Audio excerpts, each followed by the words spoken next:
Mas Bayu, saatnya kita ikuti Sinau Bareng. Sinau Bareng di Radio Gemilang. Kawas Bayu, sahabat Gemilang, Assalamualaikum warahmatullahi wabarakatuh. Salam sejahtera untuk kita semua. Om Swastiastu, Namo Buddhaya, salam kebajikan, Rahayu. Kawas Bayu, kembali lagi berjumpa di 96.8 FM Radio Gemilang, jendela musik dan informasi. Kawas Bayu, kita kembali bersama di satu saja acara pembelajaran jarak jauh via radio yang akan ditampilkan Bapak Ibu Guru Kabupaten Magelang yang berkompeten dan juga bersemangat untuk kembali menghadirkan materi-materi yang sangat bermanfaat buat anak didik di Kabupaten Magelang. Kawas Bayu, kita berjumpa di saja acara Sinau Bareng. Satu saja acara spesial dari Radio Gemilang FM, tentu saja bekerja sama dengan Dinas Pendidikan dan Kebudayaan Kabupaten Magelang yang akan hadir untuk Anda setiap harinya pukul 7 hingga 8 dan 11 hingga 12. Kamas Bayu sahabat Gemilang juga bisa berpartisipasi dengan memberikan masukan-masukan yang kontributif di WhatsApp Radio Gemilang FM di nomor 081 578 968 968. Kamas Bayu, tanpa panjang kata lagi, kita sambut saja acara Sinau Bareng di kesempatan hari ini. Sinau Bareng di Radio Gemilang. Assalamualaikum warahmatullahi wabarakatuh. Bagaimana kabar kalian hari ini? Senang sekali hari ini kita bisa berjumpa dalam acara pembelajaran jarak jauh Sinau Bareng Radio Gemilang 96.8 FM. Sebelum kita mulai pembelajaran pada hari ini, perkenankanlah kami memperkenalkan diri. Saya, Bu Ruby, Guru Bimbingan dan Konseling dari SMP Negeri 4 1 Atap Salaman, dan rekan saya, Bu Sofi dari SMP Negeri 3 Salaman, Guru Bimbingan dan Konseling. Dalam waktu 30 menit nanti, kami akan memberikan layanan bimbingan pribadi tentang 3 kata ajaib untuk kehidupan sehari-hari. Sebelum memulai layanan pada hari ini, marilah kita berdoa menurut agama dan kepercayaan masing-masing. Untuk yang beragama Islam, kami pandu dengan bacaan basmalah bersama-sama. Bismillahirrahmanirrahim. Terima kasih. Oh ya Bu Sofi, dalam kondisi sekarang ini, di mana kita diberi cobaan berupa pandemi COVID-19, kami paham, siswa dan siswi di rumah pasti merasa jenuh, bosan, stres, tertekan, lelah, bahkan takut dengan segala macam tekanan yang ada. Nah, sebelum memulai materi hari ini, kami akan memberikan sedikit tips dalam menghadapi perasaan-perasaan tersebut. Tips yang pertama adalah kita harus beradaptasi dan menyesuaikan diri, termasuk menjaga kebersihan diri dan lingkungan, sesuai dengan protokol yang sudah dianjurkan. Jangan lupa memakai masker jika keluar dari rumah. Tips yang kedua, kita perlu melakukan hal yang baru. Cobalah terus-menerus hingga kita terbiasa. Tips berikutnya, tips yang ketiga, kalian bisa mencoba cara copying stress atau bisa disebut juga 4T. 4T adalah tahu, terdekat, tepat, dan Tuhan. Maksudnya begini, cari tahu informasi yang tepat pada sumber yang terpercaya, ceritakan pada orang terdekat mengenai situasimu, cari bantuan yang tepat dari profesional, kemudian yang terakhir selalu berusaha mendekatkan diri pada Tuhan. Itu adalah 4T atau coping stress yang bisa kalian terapkan di rumah. Tips yang terakhir adalah katakan pada dirimu sendiri, aku bisa, aku bisa, aku bisa, aku kuat, aku kuat, aku kuat. Nah, itu dia tips dari kita, bisa kalian coba terapkan di rumah, semoga bermanfaat. Baik Bu Sofi, mari kita langsung masuk ke dalam materi hari ini.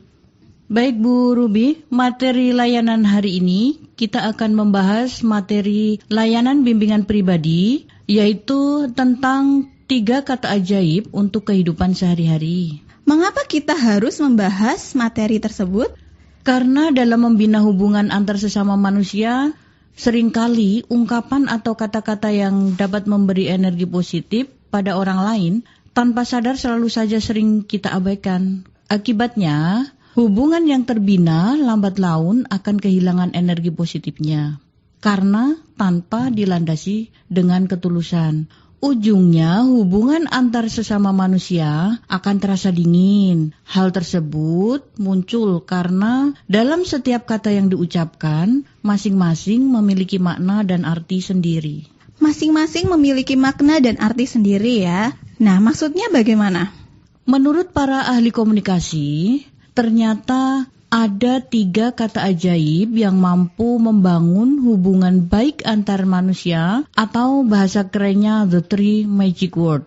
Kata-kata tersebut sebenarnya sangat mudah dikatakan, dan bila didasari ketulusan hati tanpa basa-basi, ternyata dampaknya sangat luar biasa. Kata tersebut yaitu terima kasih, maaf, dan tolong, atau dengan kata lain, bahasa keren anak muda zaman sekarang, thank you, sorry, and please. Oh, jadi tolong, maaf, dan terima kasih adalah suatu rangkaian kata ajaib. Keberadaannya mungkin sangat remeh, tetapi kekuatannya sungguh luar biasa. Jika kata ajaib ini diucapkan dengan benar dan tepat waktunya, ia mampu mengubah lawan menjadi kawan, mengubah benci menjadi cinta, bahkan menyulap amarah menjadi kasih sayang. Lantas, seperti apa kekuatan sebenarnya dari ketiga kata ajaib ini? Mengapa banyak begitu sekedar mengucapkan kata sederhana ini kok susah? Lalu, bagaimana cara mudah menerapkan dalam kehidupan sehari-hari? Nah, itu dia. Mari kita bahas saja langsung tentang 3 kata ajaib untuk kehidupan sehari-hari, atau bahasa kerennya the 3 magic word. Ya, mari Bu Sofi. Kata ajaib yang pertama adalah kata maaf. Siswa-siswi di rumah, jangan segan-segan untuk mengucapkan kata maaf. Mungkin sebagian orang merasa pantang untuk mengucapkan kata ini karena banyak anggapan bahwa orang yang meminta maaf akan dianggap lemah, kalah, atau tidak berdaya. Benarkah demikian? Tentu tidak. Kata maaf dapat memunculkan sifat rendah hati. Maaf membuat kita bisa menerima keadaan diri kita sebagai seorang manusia biasa yang tidak mungkin luput dari kesalahan. Maaf dapat membantu kita dalam proses memaafkan diri sendiri, yang pada akhirnya dapat membawa diri kita ke proses memaafkan orang lain. Maaf bukan berarti kalah, tetapi sebaliknya. Maaf membuat kita belajar menghargai orang lain yang pada akhirnya akan membawa kemenangan yang tak terduga pada diri kita. Maaf juga memberi pelajaran bahwa kebenaran adalah hak bagi semua orang. Bahkan kadangkala maaf dapat membantu musuh-musuh kita malu akan dirinya sendiri, malu akan kesombongan dan keangkuhan yang selalu ia pegang selama ini, apalagi kalau dia betul-betul tahu bahwa sebenarnya kesalahan ada pada diri sendiri mereka masing-masing. Kalau misalnya nih Bu Sofi, misalnya permintaan maaf kita tidak diterima, bagaimana? Jangan pernah khawatir. Bukankah di dalam lubuk hati terdalam setiap manusia akan selalu ada keinginan untuk memaafkan dan mengampuni orang lain? Maaf memang membutuhkan keikhlasan bagi yang mengucapkannya. Tidak sedikit orang yang tidak mau mengucapkan kata maaf, hanya karena menganggap meminta maaf itu seperti memperlihatkan kelemahan dan ketidakberdayaan. Padahal tidak demikian. Sebaliknya, justru dengan meminta maaf dan memaafkan membuat kita semakin mulia. Bukan hanya di sisi manusia, tetapi juga di sisi Tuhan. Dengan meminta maaf akan menumbuhkan rasa kasih sayang di antara sesama. Jadi, siswa-siswi di rumah, kesimpulannya begini. Jangan ragu-ragu untuk mengucapkan kata maaf dan buka hati kita serta hancurkan kesombongan kita. Mari berpikir secara sederhana. Entah akan dimaafkan atau tidak, biarlah menjadi urusan belakangan. Setidaknya kita telah mengucapkan kata maaf. Kalian perlu tahu, seseorang akan berada di level yang lebih tinggi jika dia berani mengakui kesalahannya, meminta maaf dengan penuh ketulusan dan menerima konsekuensi atas tindakan yang dilakukannya. Betul sekali yang dikatakan oleh Bu Ruby. Kemudian kita lanjutkan dengan kata yang kedua, yaitu tolong.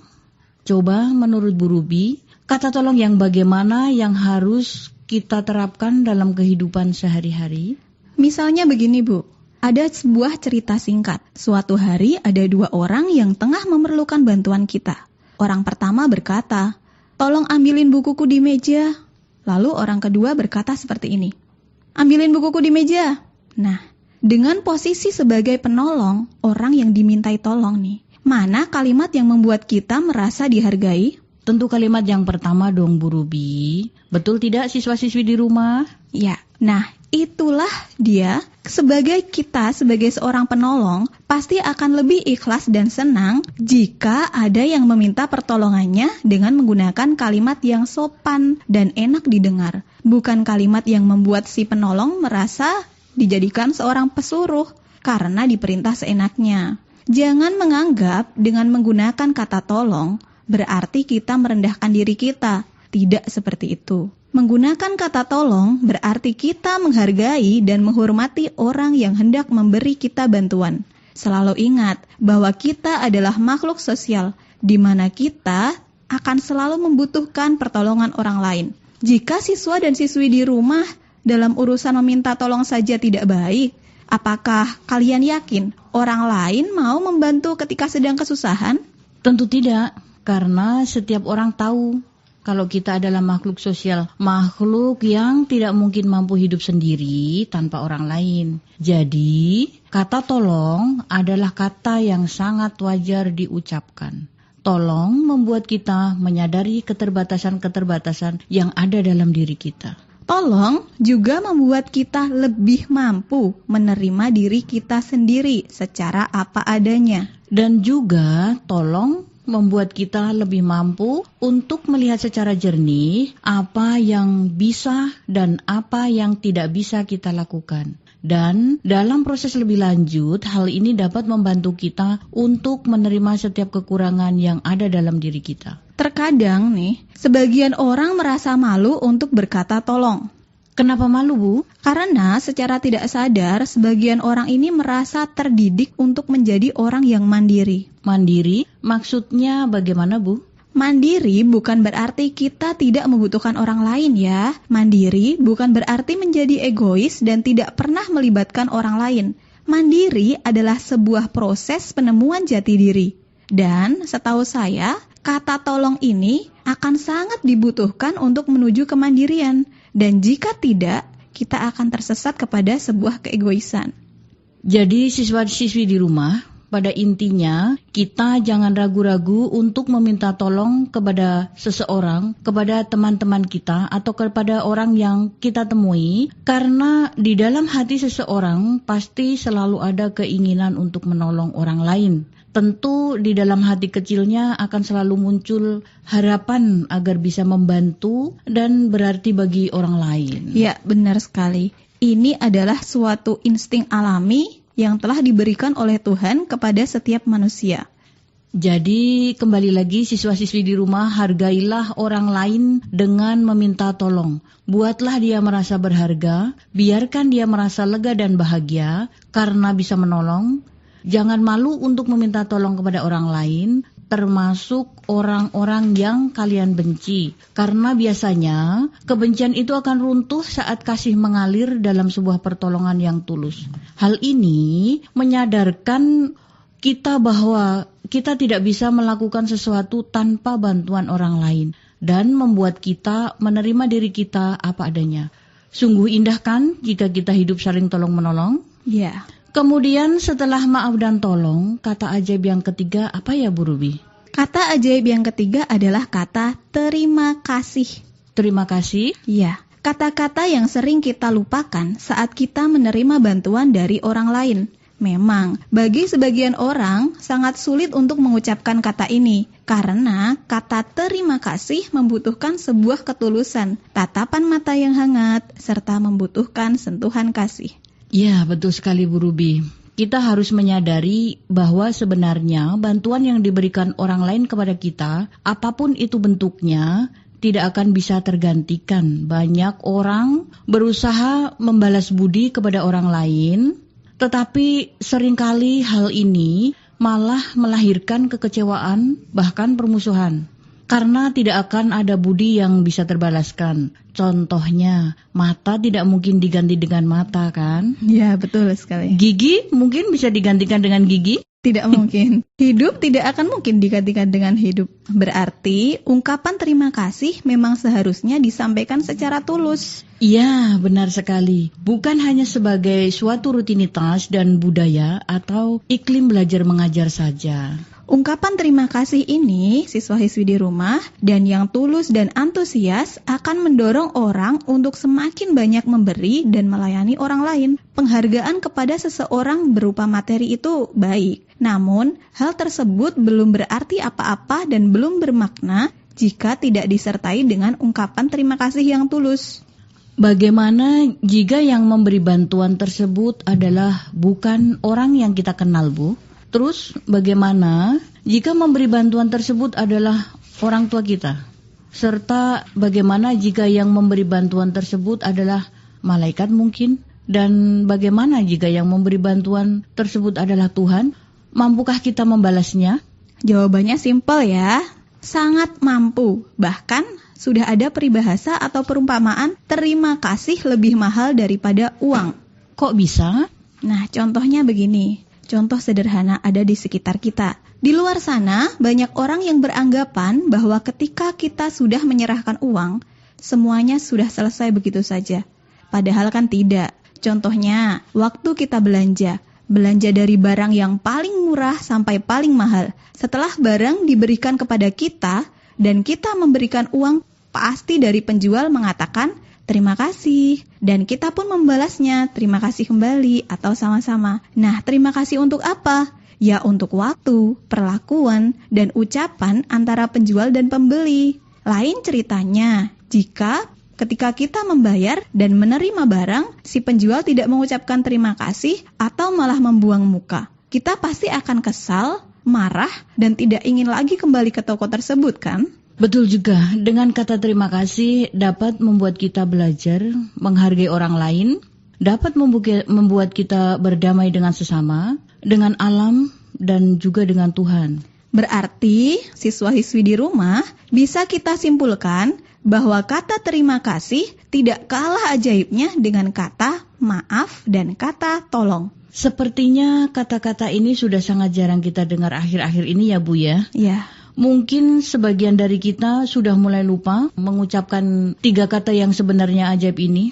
Siswa-siswi di rumah, mari kita renungkan sudah berapa lamakah kita mulai lupa mengucapkan kata-kata ini kepada orang tua, saudara, tetangga, teman, atau bahkan terima kasih kepada Tuhan. Ya, mari kita mencoba untuk membiasakan menggunakan ketiga kata ini. Kata terima kasih, kata maaf, dan kata tolong jika berinteraksi dengan orang lain. Secara ikhlas, maka aliran energi positif dalam hubungan saling menghargai dan dihargai akan tercipta. Nah, semakin dewasa kita akan semakin sadar mana yang baik dan mana yang buruk.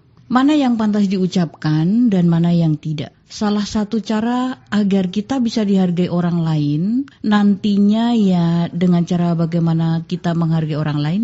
Ya, betul sekali. Mulai sekarang siswa-siswi di rumah, mari bersama-sama kita mencoba untuk tidak lupa menyisipkan kata tolong, maaf, dan terima kasih dalam berinteraksi dengan orang sekitar kita. Begitu juga dengan kalian yang ada di rumah, siswa-siswi. Nah, kalian ketika mengirim pesan kepada bapak atau ibu guru, jangan lupa menggunakan kata maaf, tolong, dan terima kasih. Nah, maaf, tolong, dan terima kasih ini saling berkaitan satu sama lain. 3 kata ini mau diucapkan secara terpisah atau digabung, maknanya akan tetap sama. Sama-sama cara untuk menghargai. Ya, betul. Jangan lupa untuk berterima kasih, jangan gengsi untuk meminta maaf, dan jangan sombong untuk menyisipkan kata tolong. Semoga kita semua dapat menuju ke arah yang lebih baik. Demikian Bu Sofi, penjelasan kita tentang 3 kata ajaib pada hari ini. Nah, sebelum kita akhiri, ada baiknya kita melakukan sedikit games atau permainan singkat agar siswa tidak bosan. Nah, siswa-siswi di rumah silahkan tirukan ya. Bu Sofi akan memberikan arahan. Silahkan Bu Sofi. Baiklah, mari kita segera lakukan saja. Siswa-siswi di rumah, Silakan mengikuti dan dihafalkan ya. Jadi nantinya bisa kalian praktekkan sendiri. Silahkan siswa-siswi di rumah berdiri menghadap ke barat. Sudah? Sudah. Kemudian kepalkan tanganmu dan angkat. Selanjutnya, teriakkan kalimat, aku bisa, aku kuat, aku sehat. Aku bisa, aku kuat, aku sehat. Dalam hitungan ketiga, mari kita sama-sama lakukan. Yuk, 1, 2, 3. Aku bisa, aku kuat, aku sehat. Sekali lagi.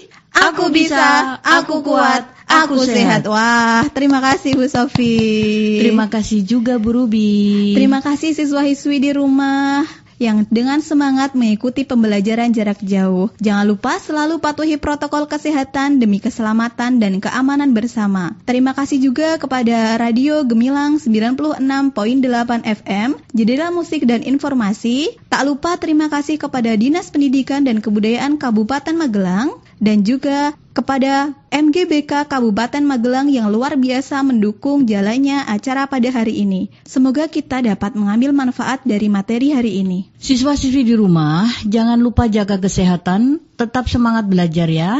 Akhir kata dari kami, maaf apabila ada salah kata dan kekurangan, baik yang kami sengaja maupun tidak. Wabillahi taufiq wal hidayah. Wassalamualaikum warahmatullahi wabarakatuh. Sinau bareng di Radio Gemilang. Adik-adik siswa, sahabat Gemilang, demikian tadi kebersamaan kita di program Sinau Bareng bersama para Bapak Ibu Guru yang berkompeten dan bersemangat serta berdedikasi dari Kabupaten Magelang. Semoga Kamas Bayu, anak didik semuanya selalu diberi kesehatan dan kita bisa berjumpa lagi di lain kesempatan. Kamas Bayu, dari Kabinsial kami ucapkan wassalamualaikum warahmatullahi wabarakatuh. Om Santi Santi Om Namo Buddhaya. Salam kebajikan Rahayu. 96.8 FM Radio Gemilang, jendela musik dan informasi. Sinau bareng di Radio Gemilang. Kang Mas Bayu, baru saja kita ikuti Sinau bareng di Radio Gemilang.